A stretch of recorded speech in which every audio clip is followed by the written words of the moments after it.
ಇನ್ನು ಆಂಧ್ರದಲ್ಲಿ ಮತ್ತೆ ಟಿಡಿಪಿಗೆ ಅಧಿಕಾರದ ಗದ್ದುಗೆ ಹಿನ್ನೆಲೆಯಲ್ಲಿ ಅಮರಾವತಿ ರಾಜಧಾನಿ ಯೋಜನೆ ಮುನ್ನೆಲೆಗೆ ಬಂದಿದೆ. ಚಂದ್ರಬಾಬು ನಾಯ್ಡು ಕನಸಿನ ಕೂಸು ಈ ಅಮರಾವತಿ. ಆದರೆ ಯೋಜನೆಯನ್ನ ಈ ಹಿಂದಿನ ಸರ್ಕಾರದಲ್ಲಿ ಸ್ಥಗಿತಗೊಳಿಸಲಾಗಿತ್ತು. ಈಗ ಅಧಿಕೃತವಾಗಿ ತೆಲಂಗಾಣದ ರಾಜಧಾನಿ ಹೈದರಾಬಾದ್ ಆಗೋಯ್ತು. ಈಗ ಆಂಧ್ರಕ್ಕೆ ರಾಜಧಾನಿ ಇಲ್ಲ ಅನ್ನೋ ಕೂಗು ದೊಡ್ಡ ಮಟ್ಟದಲ್ಲಿ ಕೇಳಿ ಬರ್ತಾ ಇದೆ. ಸರ್ಕಾರ ಚೇಂಜ್ ಆಗಿರೋದ್ರಿಂದ ಅಂದ್ರೆ ಟಿಡಿಪಿ ಜನಸೇನಾ ಅಧಿಕಾರಕ್ಕೆ ಬಂದಿರೋದ್ರಿಂದ ಸ್ಥಗಿತವಾಗಿದ್ದಂಥ ಯೋಜನೆ ಮುನ್ನೆಲೆಗೆ ಬಂದಿದೆ. ಆಂಧ್ರ ರಾಜಧಾನಿಯಾಗಿ ಅಮರಾವತಿ ನಿರ್ಮಾಣ ಆಗುವಂತ ಆಶಾಭಾವನೆ ಮತ್ತಷ್ಟು ಜಾಸ್ತಿ ಆಗಿದೆ. ಪರಿಣಾಮ ನೋಡಿ, ಅಮರಾವತಿಯಲ್ಲಿ ಭೂಮಿಯ ಬೆಲೆ ಗಗನಕ್ಕೇರಿದೆ. ಫಲಿತಾಂಶ ಬಂದ ಬಳಿಕ ಅಮರಾವತಿಯಲ್ಲಿ ಭೂಮಿ ಬೆಲೆ ಕೇಳಂಗೇ ಇಲ್ಲ. 29 ಹಳ್ಳಿಗಳ 30,000 ಎಕರೆ ರಾಜಧಾನಿ ನಿರ್ಮಾಣಕ್ಕೆ ಭೂ ಸ್ವಾಧೀನವನ್ನ ಮಾಡಲಾಗುತ್ತಂತೆ. ಅಮರಾವತಿಯಲ್ಲಿ ಈಗ 1 ಚದರಕ್ಕೆ 30 ರಿಂದ 60,000 ರೂಪಾಯಿ ಬೆಲೆ ಬಂದಿದೆ ಡಿಮ್ಯಾಂಡ್. ಅಮರಾವತಿಯಲ್ಲಿ ಮತ್ತೆ ಆಕ್ಟಿವ್ ಆಗಿದೆ ರಿಯಲ್ ಎಸ್ಟೇಟ್ ಉದ್ಯಮ. ಆಂಧ್ರಪ್ರದೇಶದ ವಿಜಯವಾಡ ಗುಂಟೂರು ಮಧ್ಯೆ 30,000 ಎಕರೆ ಜಾಗದಲ್ಲಿ ಹೊಸ ರಾಜಧಾನಿ ಅಮರಾವತಿ ನಿರ್ಮಾಣ ಆಗ್ತಾ ಇದೆ. 2015ರಲ್ಲೇ ಪ್ರಧಾನಿ ನರೇಂದ್ರ ಮೋದಿ ಅವರಿಂದ ಹೊಸ ರಾಜಧಾನಿ ನಿರ್ಮಾಣಕ್ಕೆ ಶಂಕುಸ್ಥಾಪನೆ ಆಗಿತ್ತು. ಆದರೆ 2019ರಲ್ಲಿ ಅಧಿಕಾರಕ್ಕೆ ಬಂದಂತ ಜಗನ್ಮೋಹನ್ ರೆಡ್ಡಿ ಈ ಅಮರಾವತಿಯಲ್ಲಿ ರಾಜಧಾನಿ ನಿರ್ಮಾಣಕ್ಕೆ ಎಳ್ಳು ನೀರು ಬಿಟ್ಬಿಟ್ರು, ಯೋಜನೆಯನ್ನ ಸ್ಥಗಿತ ಮಾಡಿದ್ರು. ಇದೇ ವಿಚಾರವಾಗಿ ಇನ್ನಷ್ಟು ಡೀಟೇಲ್ ಆಗಿ ಇನ್ಫಾರ್ಮೇಶನ್ ಕೊಡೋದಕ್ಕೆ ಒಂದ್ಸಗೆ ನೇರ ಸಂಪರ್ಕದಲ್ಲಿ ಕನೆಕ್ಟೆಡ್ ಇದ್ದಾರೆ ನಮ್ಮ political bureau head Chidanand Patel.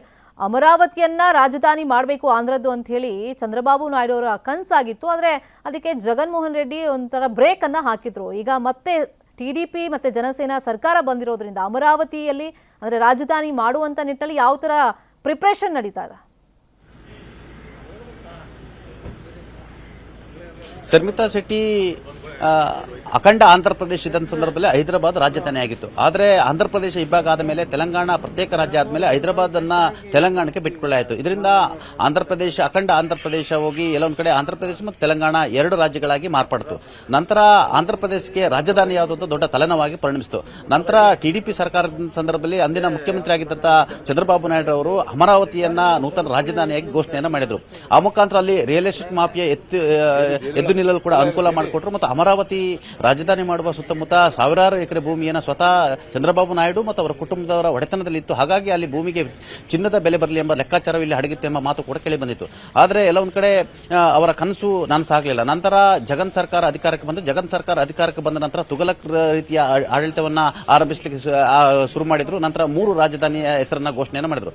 ಆ ನಂತರ ಅಮರಾವತಿ ರಾಜಧಾನಿ ಪ್ರಸ್ತಾಪ ಅಲ್ಲಿಗೆ ಕೈ ಬಿಡ್ತು ಮತ್ತು ಅಲ್ಲಿ ಅಭಿವೃದ್ಧಿಯೂ ಕೂಡ ಕೈ ಬಿಡ್ತು. ಇದೀಗ ಟಿಡಿಪಿಯ ಕನಸಿನ ಕೂಸಾಗಿರ್ತಕ್ಕಂಥ ಅಮರಾವತಿ ರಾಜಧಾನಿಯನ್ನು ಮತ್ತೆ ಪುನರ್ ಸ್ಥಾಪಿಸಬೇಕು, ಅಮರಾವತಿಯನ್ನ ಒಂದು ಅತಿದೊಡ್ಡ ರಾಜಧಾನಿಯಾಗಿ ಮಾಡಬೇಕೆಂಬ ಕನಸು ಈಗ ಮೊಳಕೆ ಹೊಡೆದಿರತಕ್ಕಂಥದ್ದು. ಇದೇ ಕಾರಣಕ್ಕಾಗಿ ಚಂದ್ರಬಾಬು ನಾಯ್ಡು ಅವರ ಪುತ್ರ ನಾರಾ ಲೋಕೇಶ್ ಅವರು ಅಮರಾವತಿಯ ರಾಜಧಾನಿಯ ಪ್ರಸ್ತಾಪವನ್ನು ಇದೀಗ ಎತ್ತಿರ್ತಕ್ಕಂಥದ್ದು. ಅಮರಾವತಿಯನ್ನ ಆಂಧ್ರಪ್ರದೇಶದ ರಾಜಧಾನಿಯಾಗಿ ಮಾಡ್ತೀವಿ ಅಂತೇಳಿ ಈಗಾಗಲೇ ತಮ್ಮ ಹೇಳಿಕೆಯನ್ನು ಕೊಟ್ಟಿರುವಂತದ್ದು. ಈ ಎಲ್ಲ ಕಾರಣಕ್ಕಾಗಿ ಅಲ್ಲಿ 29,000 ಹಳ್ಳಿ ಒಟ್ಟಾರೆ 30,000 ಎಕರೆ ಜಮೀನು ಅಲ್ಲಿ ಸ್ವಾಧೀನಪಡಿಸಬೇಕಾಗಿರ್ತಕ್ಕಂಥದ್ದು. ಸುಮಾರು ಅಲ್ಲಿ 2,900 ಹಳ್ಳಿಗಳು ಇರತಕ್ಕಂಥದ್ದು. ಹೀಗಾಗಿ ಜಮೀನು ಸ್ವಾಧೀನಪಡಿಸುವುದು ವಿಚಾರವಾಗಿ ದೊಡ್ಡ ತಲೆನೋವಾಗಿ ಪರಿಣಮಿಸಿರುವಂತದ್ದು.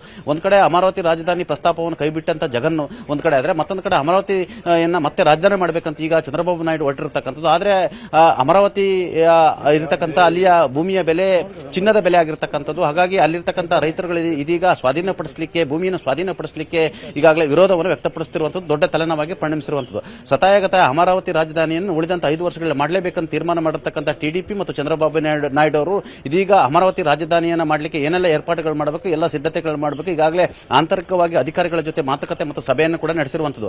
ಆ ಮುಖಾಂತರ ಆಂಧ್ರಪ್ರದೇಶಕ್ಕೆ ಚಂದ್ರಬಾಬು ನಾಯ್ಡು ಅವರ ಕನಸಿನ ಕೂಸಾಗಿರ್ತಕ್ಕಂಥ ಅಮರಾವತಿ ರಾಜಧಾನಿ ಮಾಡಲಿಕ್ಕೆ ಇದೀಗ ಕೈ ಹಾಕಿರ್ತಕ್ಕಂಥದ್ದು. ಆದ್ರೆ ಅಲ್ಲಿ ಭೂಮಿಗೆ ಚಿನ್ನದ ಬೆಲೆ ಬಂದಿರತಕ್ಕಂಥದ್ದು, ರೈತರು ಕೂಡ ಭೂ ಸ್ವಾಧೀನಕ್ಕೂ ಕೂಡ ವಿರೋಧ ವ್ಯಕ್ತಪಡಿಸಿರುವಂತದ್ದು. ಹಾಗಾಗಿ ಇದು ಎಲ್ಲೊಂದು ಕಡೆ ದೊಡ್ಡ ಸವಾಲಾಗಿ ಪರಿಣಮಿಸುವ ಸಾಧ್ಯತೆಯನ್ನು ಕೂಡ ತಳ್ಳಿ ಹಾಕುವಂತಿಲ್ಲ ಎಂಬ ಮಾತು ಕೂಡ ಕೇಳಿ ಬರ್ತಿರುವಂತದ್ದು. ಶರ್ಮಿತಾ ಶೆಟ್ಟಿ. ಕನ್ನಡಿಗರ ಮೆಚ್ಚಿನ ನಿಮ್ಮ ನ್ಯೂಸ್ 18 ಕನ್ನಡ ಈಗ ವಾಟ್ಸ್ಆಪ್ನಲ್ಲಿಯೂ ಲಭ್ಯ. ಕರ್ನಾಟಕ ಮತ್ತು ದೇಶ ವಿದೇಶದ 360 ಡಿಗ್ರಿ ಸುದ್ದಿ ವಿವರವನ್ನ ನೀವು ನಿಮ್ಮ ಕೈ ಬೆರಳುಗಳಲ್ಲಿಯೇ ಪಡೆಯೋದಿಕ್ಕೆ ಈ QR ಕೋಡ್ ಅನ್ನ ಸ್ಕ್ಯಾನ್ ಮಾಡಿ. ನಮ್ಮ ಚಾನೆಲ್ ಅನ್ನ ಫಾಲೋ ಮಾಡಿ, ನೋಟಿಫಿಕೇಶನ್ ಆನ್ ಮಾಡಿ.